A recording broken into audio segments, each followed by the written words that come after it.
किसी ने बहुत अच्छा कहा, नहाए धोए हरि मिले, नहाए धोए हरि मिले तो मैं नहाऊं 100 बार। अगर केवल नहाने से भगवान मिलता तो मैं 100 बार नहाता रहता। अगर केवल नहाने से भगवान मिलता तो मछली दिन भर पानी में ही रहती है, उसको भगवान मिल जाए, मगर को मिल जाए।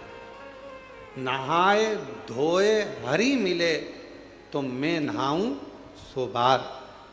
हरि तो मिले निर्मल मन से, प्यारे मन का मेल बाहर निकाल परमात्मा में। अब कोई कहे कि तुम नहा कर आ रहे हैं, तुम्हें इनको छूना नहीं, या नहा कर आए हैं इनका स्पर्श मत करना। भगवान कहते हैं, कितना सुंदर शिव महापुराण के अंदर लिखा है, जरा शास्त्र का अध्ययन करिएगा। घर में अगर बुजुर्ग माँ बाप हैं, बूढ़े माता पिता हैं, घर में छोटा सा बच्चा गोदी में है, माँ बाप ने अगर गंदगी कर दी है और घर के बहुओं ने बच्चों ने उसकी गंदगी को साफ कर दिया, मंदिर जा रहे थे, गंदगी साफ कर कर भी मंदिर गए ना, तो भी भगवान ये नहीं कहेगा कि तू गंदा आया है। घर के बुजुर्ग बीमार हैं, गंदगी कर दिए हैं, उनका शरीर बेकार हो गया है, उस शरीर को आप हाथ लगा रहे हो, गंदगी साफ कर रहे हो, पूरा घर साफ कर रहे हो, और उसके बाद भी भगवान के मंदिर जा रहे हो, भगवान कभी नहीं कहेगा कि तू गंदा है। एक छोटा सा बच्चा माँ की गोद में है, वो बच्चे ने माँ की गोद में गंदगी कर दी, माँ ने उसके बार बार कपड़े बदल दिए, धो दिए, और माँ उसके बाद भी भगवान को जल चढ़ाने जा रही है, तो भगवान कभी नहीं कहेगा कि तुम गंदे हो, भगवान तुम्हारे जल को स्वीकार करो।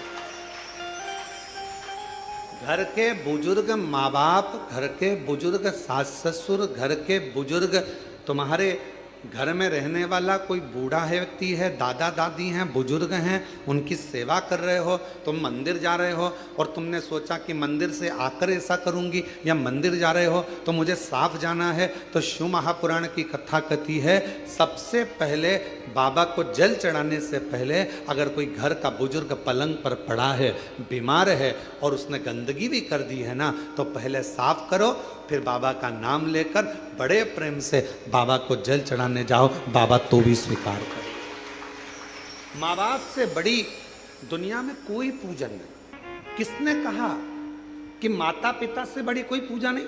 श्री गणेश जी महाराज ने। पृथ्वी की परिक्रमा करने की बात आई तो श्री गणेश जी महाराज ने अपने माता पिता की परिक्रमा की। किसने कहा कि माता पिता से बड़ा कोई जीवन में अतिथि नहीं होता? भगवान श्री षडानंद कार्तिकेय जी ने।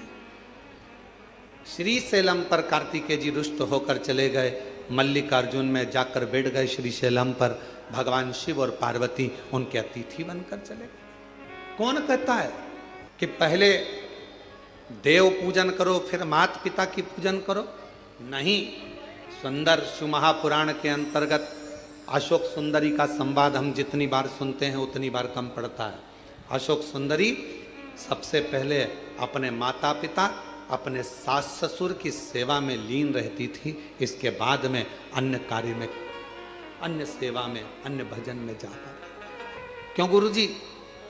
घर में छोटा सा बच्चा है, उसने गंदगी कर दी और मुझे जल चढ़ाने जाना था, सुबह सुबह बच्चा उठ गया, गंदगी कर दी, मैं नहा धोकर निकली थी और फिर वापस मुझे मंदिर जाना था और मैं जल चढ़ाने के लिए जा रही थी, गंदगी साफ करी, मंदिर नहीं जा पाई क्योंकि आज मैं बच्चे की गंदगी साफ करी तो मंदिर नहीं पहुंच पाई।